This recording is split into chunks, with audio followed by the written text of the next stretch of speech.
Good morning, welcome to news analysis. నేను జ్యోత్స్న డిస్కషన్లోకి వెళ్లే కన్నా ముందు వివిధ పత్రికల్లో వచ్చిన వార్తా కథనాలను ఒకసారి చూద్దాం. తెలంగాణ వార్తా పేపర్స్ చూసినట్టయితే ముందుగా ఈనాడులో మనకు ప్రధాన వార్తగా హిడ్మా ఎన్కౌంటర్కు సంబంధించి వార్తను హైలైట్ చేశారు. అంటే ఇది మావోయిస్టు పార్టీకి కోలుకోలేని ఎదురుదెబ్బ అని చెప్పొచ్చు. ఆ పార్టీ అగ్రనేత, గెరిల్లా ఆపరేషన్స్లో ఆరితేరిన కేంద్ర కమిటీ సభ్యుడు, దండకారణ్య స్పెషల్ జోనల్ కమిటీ కార్యదర్శి, మోస్ట్ వాంటెడ్ మద్వి హిడ్మా. ఆయన వయసు 51 సంవత్సరాలు ఉంటాయి. భద్రతా బలగాలతో జరిగిన ఎదురుకాల్పుల్లో హతమయ్యాడు. హిడ్మాతో పాటు ఆయన భార్య, దండకారణ్య స్పెషల్ జోనల్ కమిటీ సభ్యురాలు మడకం రాజే, PLGA 1వ నంబర్ కంపెనీలోని వివిధ ప్లాటూన్లకు కమాండర్లుగా బాధ్యతలు నిర్వహిస్తున్నటువంటి లక్మల్ అలియాస్ చైతు, కమలేష్, మల్లాలు, దేవేలు కూడా ప్రాణాలు కోల్పోయినట్టుగా తెలుస్తోంది. ఒక్కసారి మెయిన్ పాయింట్స్లోకి వస్తే, ఆంధ్రప్రదేశ్లోని మారేడుమిల్లి అడవుల్లో హతమైన మోస్ట్ వాంటెడ్ మావోయిస్ట్, ఆయన భార్య మడకం రాజే, మరో 4 కూడా. పోలీసులు కూంబింగ్ నిర్వహిస్తుండగా తారసపడ్డంతో ఎదురుకాల్పులు. ఘటనా స్థలం నుంచి పారిపోయిన మరో 19 మంది మావోయిస్టులు, వారి కోసం ముమ్మరంగా గాలిస్తున్న భద్రతా బలగాలు. మృతులంతా ఛత్తీస్గఢ్ వాసులే. అక్కడ నిర్బంధం పెరగడంతో ఏపీ వైపు రాక వారి కదలికలపై నిఘా పెట్టిన ఏపీ పోలీసులు. దళ సభ్యుడి నుంచి దండకారణ్య దళపతిగా పీపుల్స్ లిబరేషన్ గెరిల్లా ఆర్మీ కార్యకలాపాలకు ఆయువుపట్టుగా హిడ్మా ఉన్నారు. గెరిల్లా వార్ఫేర్లో అనుభవం ఉంది ఆయనకు. మరోవైపు ఉలిక్కిపడ్డ విజయవాడ అంటూ ఛత్తీస్గఢ్లోని దండకారణ్యంలో బలగాల ముమ్మర కూంబింగ్, విస్తృత దాడులతో కకావికలమైన మావోయిస్టులు మైదాన ప్రాంతాలకు వచ్చి తలదాచుకుంటున్నారు. వారిలో కొందరు విజయవాడ, ఏలూరు, కాకినాడతో పాటు వివిధ ప్రాంతాల్లో ఉంటున్నారనే పక్కా సమాచారంతో ఏపీ పోలీసులు కొన్ని రోజులుగా నిఘా పెట్టారు. పక్కా సమాచారంతో వివిధ చోట్ల ఏపీ పోలీసులు భారీగా ఆపరేషన్ అయితే చేస్తున్నారు. అదుపులో 50 మంది మావోయిస్టులు ఉన్నట్టుగా తెలుస్తోంది. పట్టుబడ్డ వారిలో మావోయిస్ట్ అగ్రనేత ఉన్నట్టు అనుమానాలున్నాయి. మిగిలిన వారంతా దేవ్జీ రక్షణ బృందం, హిడ్మా బెటాలియన్లో పనిచేసేవారే. ఇక రైట్ సైడ్ కనుక చూసినట్లయితే పైన టాప్లోనే 2015-16 గ్రూప్ 2 రద్దు, నాటి ఎంపిక జాబితా కొట్టివేత. 2015-16 గ్రూప్ 2ను రద్దు చేస్తూ మంగళవారం హైకోర్టు సంచలన తీర్పు వెలువరించింది. నాటి ఎంపిక జాబితాను కొట్టేసింది. హైకోర్టు డివిజన్ బెంచ్ తీర్పు సాంకేతిక కమిటీ సిఫార్సులకు విరుద్ధంగా డబుల్ బబ్లింగ్, వైట్నర్ వినియోగం, తుడిపివేతలున్న పార్ట్ బి పత్రాలను మూల్యాంకనం చేయడం చెల్లదని పేర్కొంది. హైకోర్టు తీర్పు సాంకేతిక కమిటీ సిఫార్సులకు విరుద్ధంగా వ్యవహరించే అధికారం తెలంగాణ పబ్లిక్ సర్వీస్ కమిషన్కు లేదని తేల్చి చెప్పింది. నెక్స్ట్ ఆంధ్రజ్యోతి. ఇక్కడ కూడా హిడ్మా ఎన్కౌంటర్కు సంబంధించే ప్రధాన వార్తగా ఇచ్చారు. ముగిసిన మోస్ట్ వాంటెడ్ నేత శఖం. ఇక న్యూస్ రీల్స్ విషయానికి వస్తే, ప్రజల సమాచారం బీఆర్ఎస్ పరం, రాజకీయ లబ్ధికి వాడుకున్న గత సర్కార్, ఇది తీవ్రమైన నేరం, సమగ్ర విచారణ జరిపిస్తాం, బాధ్యులపై కఠిన చర్యలు. మంత్రి దుద్దిల్ల చెప్పినటువంటి మాటలను ఇక్కడ హైలైట్ చేస్తూ ఈ కథనాన్ని ఇచ్చారు. ఇక మెట్రోలో భాగస్వామిగా కేంద్రం, 2వ దశ విస్తరణపై వచ్చే ఏడాది మార్చి కల్లా నిర్ణయం ఉంటుంది.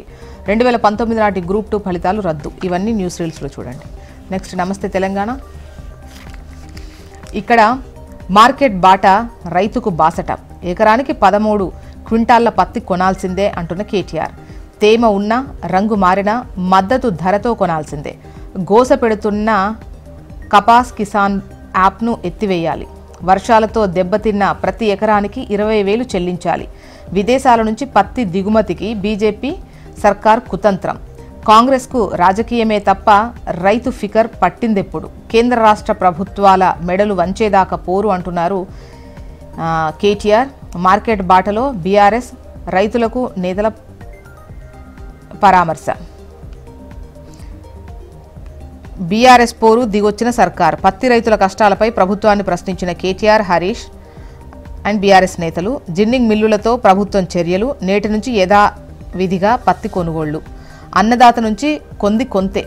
నత్తనడకన సాగుతున్న ధాన్యం కొనుగోళ్లు. 80 లక్షల టన్నుల లక్ష్యం పెట్టుకున్న సర్కార్, ఇప్పటి వరకు కొన్న వడ్లు 15 లక్షల టన్నులు.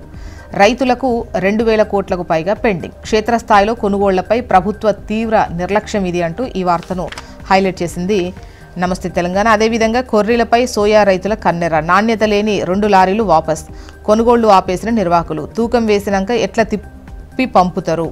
నిర్మల్ జిల్లాలో రైతుల ధర్నా. ఏపీ వార్తా విశేషాల్లోకి వద్దాం. ఏపీ వార్తా విశేషాల్లో ఇక్కడ మనకు ప్రధాన వార్తగా మోస్ట్ వాంటెడ్ మావోయిస్ట్ హిడ్మా ఎన్కౌంటర్కు సంబంధించే వార్తను ఇస్తూ ప్రధాన వార్తగా ఇచ్చారు. ఆయన భార్య మడకం రాజే, మరో 4 కూడా ఈ ఎన్కౌంటర్లో హతమయ్యారు. అక్రమాస్తుల కేసులో రేపు సిబిఐ కోర్టుకు జగన్, 6 ఏళ్ల తర్వాత వ్యక్తిగతంగా కోర్టు ముందుకు. శబరిమలకు పోటెత్తిన భక్తులు. తొలి 2 రోజుల్లోనే 2 లక్షల మంది క్యూ లైన్లో మహిళ మృతి. 9.2 కిలోల బంగారంతో సత్యసాయి విగ్రహం. పుట్టపర్తి రథోత్సవంలో ఊరేగింపు. వైభవంగా బాబా శత జయంత్యుత్సవాలు ప్రారంభం. నేడు పాల్గొననున్న ప్రధాని Modi, CM Chandrababu. Inter public పరీక్షల్లో 32 పేజీల బుక్లెట్. ప్రథమ సంవత్సరంలో ప్రశ్నాపత్రాల మోడల్ మార్పుతో పేజీల పెంపు. వృక్ష జంతు శాస్త్రాలకు వేరువేరుగా 24 పేజీల సమాధాన పత్రాలు. సైన్స్ సబ్జెక్టులు 29 మార్కులకే ఉత్తీర్ణత. నెక్స్ట్ ఆంధ్రజ్యోతి. ఇక్కడ మనకు ప్రధాన వార్తగా ఖగార్తో నక్సల్స్ కకావికలం. హిడ్మా ఎన్కౌంటర్, మోస్ట్ వాంటెడ్ నేత మృతి. అడవి దాటిన అన్నలు. జనారణ్యంలో ఒకే రోజు 50 మంది అరెస్ట్. బెజవాడలోనే 32 మంది ఉన్నారట. ఇక అన్నదాతకు డబుల్ ధమాకా అంటూ ఇవాళ అంటే పీఎం కిసాన్, అదేవిధంగా పీఎం కిసాన్ అన్నదాత సుఖీభవ సొమ్ము రిలీజ్ కాబోతుంది. ఒక్కో లబ్ధిదారునికి 7,000 రూపాయలు జమ చేయబోతున్నారు. కేంద్రం నుంచి 2,000, ఏపీ సర్కార్ నుంచి 5,000. రాష్ట్ర వ్యాప్తంగా 47 లక్షల ఖాతాలకు 3,135 కోట్లు జమ. కోయంబత్తూరులో ప్రధాని మోదీ, కమలాపురంలో సీఎం చంద్రబాబు నిధులు విడుదల. ఇక 58,700 కోట్లు. పోలవరం నల్లమల్ల సాగర్ అంచనా వ్యయమిది. బనకచెర్ల స్థానంలో కొత్త పథకానికి కార్యాచరణ. రేపు సిబిఐ కోర్టుకు జగన్.